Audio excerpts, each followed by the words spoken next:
Selamat datang di Deep Dive Anda.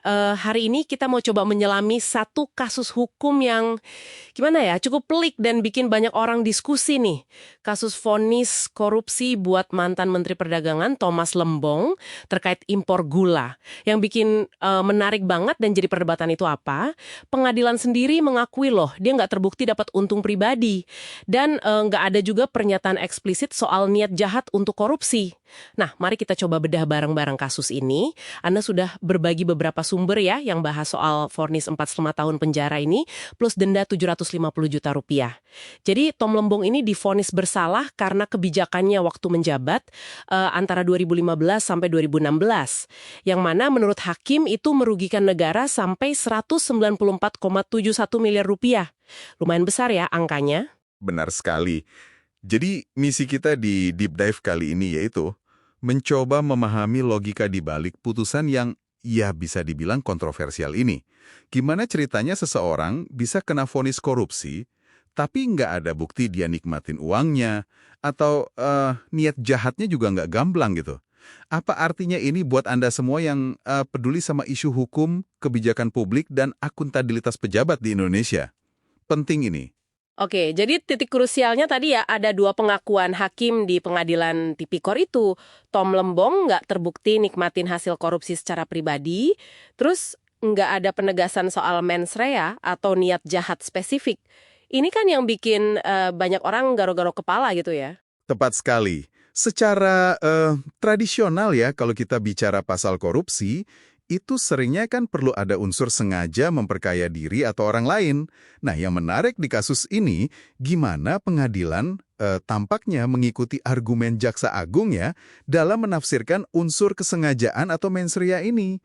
Mereka ini berpendapat kalau kesadaran terhadap perbuatan, maksudnya tahu kalau tindakannya itu melanggar aturan atau prosedur, itu dianggap sudah cukup. Udah cukup buat memenuhi unsur kesengajaan di pasal korupsi. Jadi nggak perlu lagi tuh dibuktikan ada niat jahat yang eksplisit buat ngeruk uang negara. Wah, ini interpretasi yang cukup signifikan loh, bisa geser fokus pembuktian di kasus korupsi ke depan. Oke.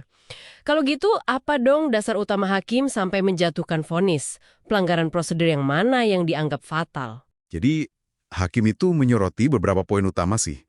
Pertama, Tom Lembong ini dianggap tidak cermat waktu dia keluarin izin impor gula kristal mentah ke 8 perusahaan swasta.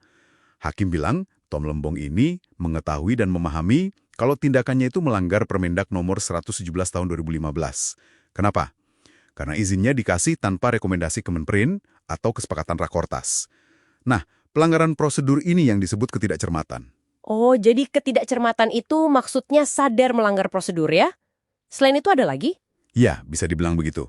Kedua, kebijakan ngasih izin ke swasta ini dianggap bertentangan sama arahan Rakortas sebelumnya. Yang mana harusnya kan nunjuk BUMN kayak Bulog gitu ya, buat impor gula. Terus yang ketiga, dia juga dinilai lalai. Lalai dalam mengawasi pelaksanaan operasi pasar gula. Akibatnya apa? Ya harga gula di pasar nggak turun-turun banget. Dan ini dianggap merugikan masyarakat konsumen. Oke, jadi meskipun nggak ada bukti dia memperkaya diri, tapi pelanggaran prosedur dan ketidakcermatan tadi itu dianggap cukup fatal ya, sampai ujungnya vonis korupsi. Ini yang bikin banyak pihak bertanya-tanya kan? Betul. Fokus hakim itu kelihatannya lebih berat ke aktus reusnya ya. Maksudnya, perbuatan melawan hukumnya itu sendiri, yaitu pelanggaran prosedur dan juga konsekuensi kerugian negaranya. Yang 194 miliar sekian itu kan dihitung dari potensi untung yang harusnya bisa didapat BUMN kalau mereka yang impor. Tapi malah lari ke swasta. Jadi meskipun kondisi mental terdakwa lebih ke arah sadar melanggar prosedur atau tidak cermat, bukan niat jahat buat korupsi ya, tapi akibatnya itu tetap dianggap sebagai tindak pidana korupsi. Terus gimana reaksi publik, para ahli hukum terhadap putusan ini? Pasti rame ya? Wah, sangat terbelah. Beda-beda pandangannya. Di satu sisi ada yang dukung putusan ini. Anggapannya ya ini bentuk penegakan hukum yang tegas gitu terhadap pejabat publik. Contohnya Pak Edi Hasibuan dari Lemkapi, beliau menilai proses hukumnya ya sudah sesuai koridor lah. Oke, itu yang mendukung, tapi di sisi lain pasti ada yang kontra kan? Nah di sisi lain, kritik keras juga banyak bermunculan. Banyak yang kecewa. Tokoh kayak Pak Anies Baswedan misalnya, secara terbuka bilang ini sebagai bentuk kriminalisasi kebijakan. Terus ada pakar hukum pidana, Pak Abdul Fikar Hajar, ini lebih tajam lagi komentarnya. Beliau bilang vonisnya aneh, bahkan sangat norak. Beliau juga kritik pertimbangan hakim yang nyinggung soal mengedepankan sistem ekonomi kapitalis. Itu dianggap absurd, nggak relevan buat buktiin korupsi. Istilah kriminalisasi kebijakan ini sering banget kedengeran ya belakangan. Sebenarnya apa sih kekhawatiran utamanya? Kekhawatiran utamanya itu munculnya chilling effect. Semacam efek gentar gitu di kalangan pejabat publik.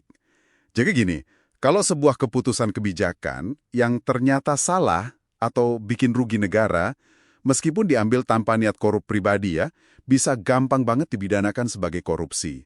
Nah, pejabat bisa jadi ragu-ragu, takut gitu loh buat ambil keputusan yang inovatif atau mungkin berisiko. Padahal bisa jadi itu perlu buat kepentingan publik. Mereka mungkin jadi milih main aman aja secara prosedur, meskipun belum tentu itu yang terbaik. Ini kan menyoroti dilema dasar ya dalam tata kelola pemerintahan. Gimana caranya menyeimbangkan tuntutan akuntabilitas pejabat dengan kebutuhan pengambilan keputusan yang efektif dan berani. Susah itu. Oke, jadi kalau kita tarik benang merahnya nih ya, kasus Tom Lembong ini benar-benar menyoroti perdebatan mendasar soal interpretasi hukum korupsi di Indonesia. Antara pandangan yang fokusnya ke kesadaran akan pelanggaran prosedur dan dampaknya, yaitu kerugian negara, melawan pandangan yang lebih tradisional yang mengharuskan adanya niat jahat eksplisit dan keuntungan pribadi. Gitu ya? Tepat sekali.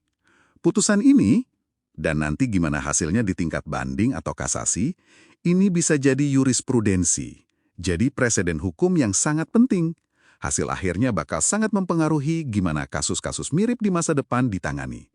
Kasus-kasus yang menyangkut keputusan kebijakan, dugaan kelalaian pejabat, tapi ya itu tadi, tanpa bukti memperkaya diri secara langsung, ini juga nunjukin gimana lembaga yudikatif kita secara aktif berperan menafsirkan dan mungkin mendefinisikan ulang batas-batas korupsi itu sendiri. Nah, sebagai penutup, mungkin ini pertanyaan yang bisa Anda bawa pulang buat direnungkan ya. Kalau kesadaran saja akan pelanggaran prosedur, tanpa ada niat jahat pribadi buat memperkaya diri, itu sudah dianggap cukup untuk vonis korupsi. Terus, di mana kita harus narik garis batas yang jelas antara sekedar kesalahan administratif atau kelalaian biasa dalam tugas, yang ya wajar aja bisa terjadi dalam dinamika pemerintahan dengan kejahatan korupsi yang sesungguhnya.